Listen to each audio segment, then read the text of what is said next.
Halo already got delayed. Only if I you're wonder if this is the Kotaku. same. I wonder if the same guy was in my chat yesterday, paying me to ask me how I would feel if Halo got delayed, and I said probably the same way you would feel once Horizon and God of War get delayed to next year. Oh, yeah. Well, I mean, I think everyone's expecting God of War to not be this year at this point. Horizon though, that would be a little surprising. Look, all I say about 343 and Halo, if Halo needs to get delayed again, I'm all for it. I want the game to be amazing. But if they do need to delay it, then leadership at 343 needs to go. I think there's a problem with 343 then. Yeah, Halo wasn't delayed. I'm pretty sure I read that Halo was delayed. Well, What? What? Oh, what are you boy. saying? You know what? Let's talk about that real quick. I didn't put it in the notes, so this was interesting because Sean, what happens all the time here when it's always a thing with YouTubers getting pointed out or called out or whatever on that. And it's like Kotaku. I don't know how. Here's the thing with me, because they wrote the article and they pointed to it, and I went to the Twitter account. I just hovered over the name and I was like, yeah, I mean, everyone was sharing it, and the thing was, it did fool a lot of people. And whenever people would retweet it, I would just reply, "Oh, it's fake. Look at the account. Look at the account. Look at the account." But evidently Kotaku didn't look at the account. They wrote an entire article. They ran it to their editor. Their editor was like, "That's great. Publish it." They publish it. They set it on TweetDeck to send out the tweet. And immediately had to be like, "Whoop! Actually, undo everything." It wasn't even an article. It was one sentence. It was a sentence that just said 343 has announced Halo Infinite is delayed to 2022. And the problem is the writer who did it isn't even an editor for the site. Yeah. No editor actually even saw it. It was just a person who works at Kotaku in a marketing department saw it. It was like, oh my God, this is breaking news. Type the initiative. Piece of shit to be first. And then it was, this is fake, you idiot. And I was like, oh. I did like that their follow-up tweet was just "we got what a website." And the thing is, it happens, but everyone always says does it happen. Yes, because but the thing is, wait, hold on, time out. RGT, you worked for Nintendo Enthusiasts. I did my own website. Did you ever get fooled on this level from a tweet? No. But okay, so then it doesn't happen. If we when we were barely in it, didn't happen to an esteemed establishment like Kotaku, esteemed establishment such as highly regarded as Kotaku, and yet us bums, it never happened to us. Come on, man. I mean, you're not wrong.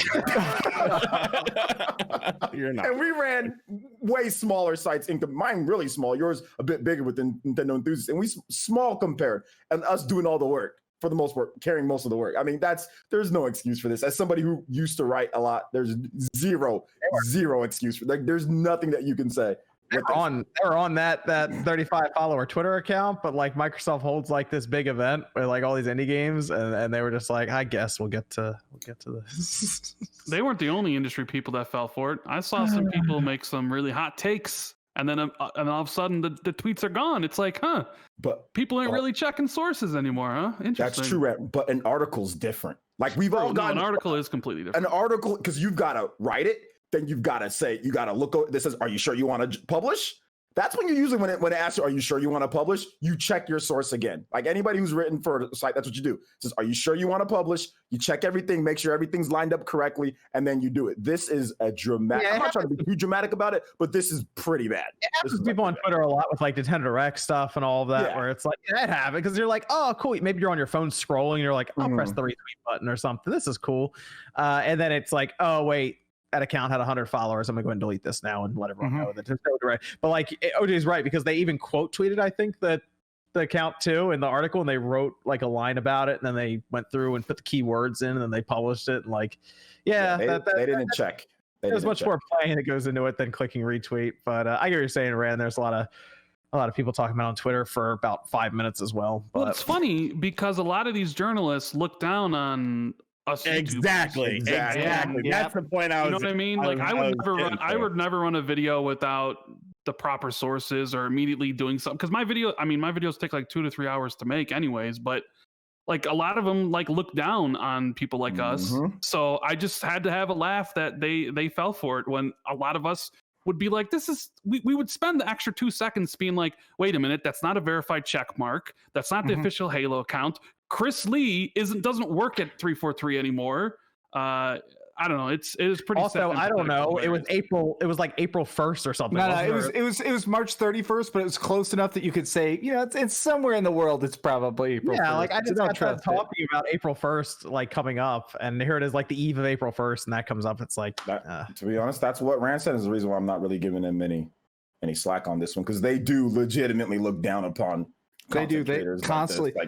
Do you remember them constantly dragging Young Yi, being like, he is a YouTube provocateur who constantly, it's like, shut up. Like, Kotaku hates us. Screw them. Well, I mean, a lot of websites do because it's a transition of media.